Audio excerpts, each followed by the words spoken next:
Hey YouTube, it is Lucy and we are 5 days postpartum, I think. He is the most alert baby I think we have ever had. Therefore, I'm not sleeping a whole lot, and this is a really busy week for us between his appointments, Cason's allergy appointments. We have therapy appointments for Oakland, speech, and just it's crazy. I'm just exhausted. Today was our first day for his pediatrician appointment, and we were a little nervous going into it because we know that he may have a syndrome, and there was one thing that they wanted to check at this appointment that would give us quite a bit of insight as to whether or not he does. So it was just kind of like, not necessarily a moment of truth, but in a sense, a moment of truth. And all is well. Nothing but great news to report. The doctor was like, I don't see anything. Like, there's no signs or symptoms or anything that I can see.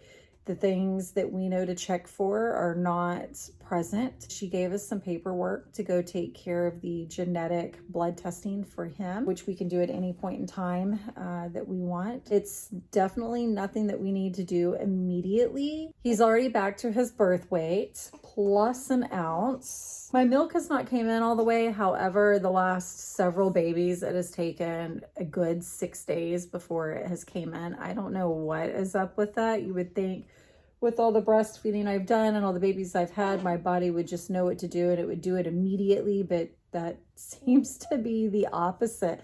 The more kids I have, the longer they are staying in, the longer my milk is taking to come in. It's just, my body is like, you're old, be patient. And while I have y'all's attention, I did get a lot of questions about if we did the birth cake and burning the umbilical cord, because those things were not shown in the birth video that we uploaded. Answer to that is yes, we absolutely did. It was just there were too many people on the bed to safely record with open flames. And the birthday cake took place downstairs. Joel and I were still upstairs. I mean, we just had the baby. We were doing some quiet bonding time with the baby, and neither one of us wanted to go downstairs and record any of that. It was just our quiet time with the baby. The photographer we hired did capture all of that, plus a whole lot more that we didn't get. Whenever we get that video, I will upload that, and it's always the really pretty video, but it does take like 10 weeks before we get it. Patient, because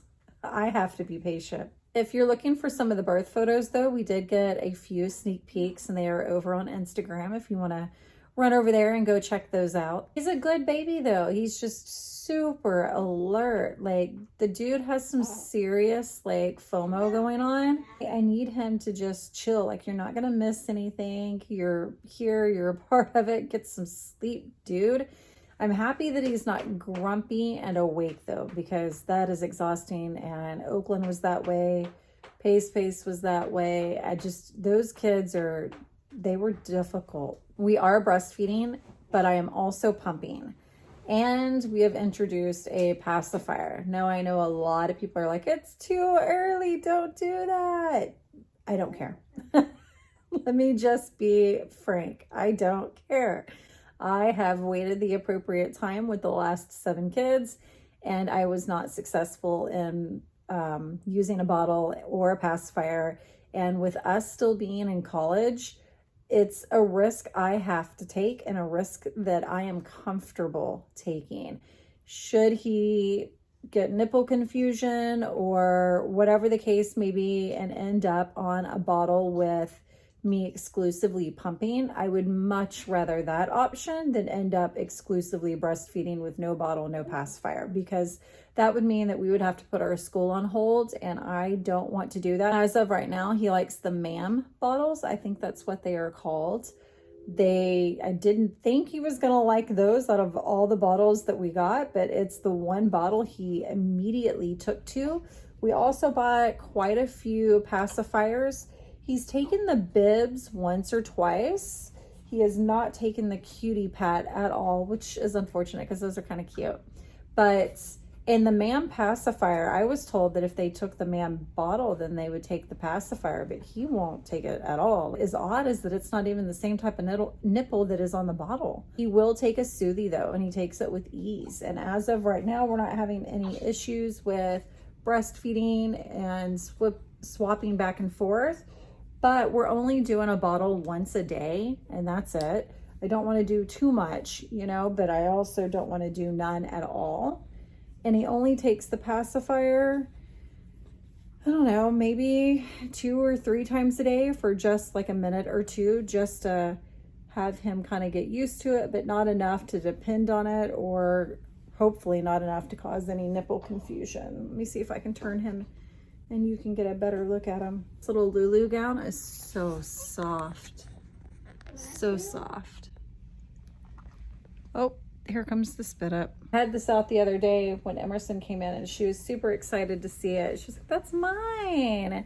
But this was gifted to us by one of y'all, and a lot of the things, like 90% of the stuff that has ever been gifted to us, we still have.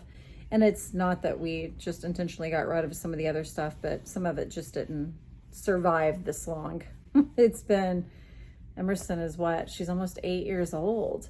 And that was like the last time that we really had received any gifts. A lot of it has lasted a long, long time and has been worn by 5 babies or used by 5 babies now. I appreciate it. We have definitely got a lot of good use out of everything. That is for sure. Looky there. Looky there. See, I'm not done. I'm not done, Mama. All right, on that note, we're going to take care of this little one. Bye, YouTube.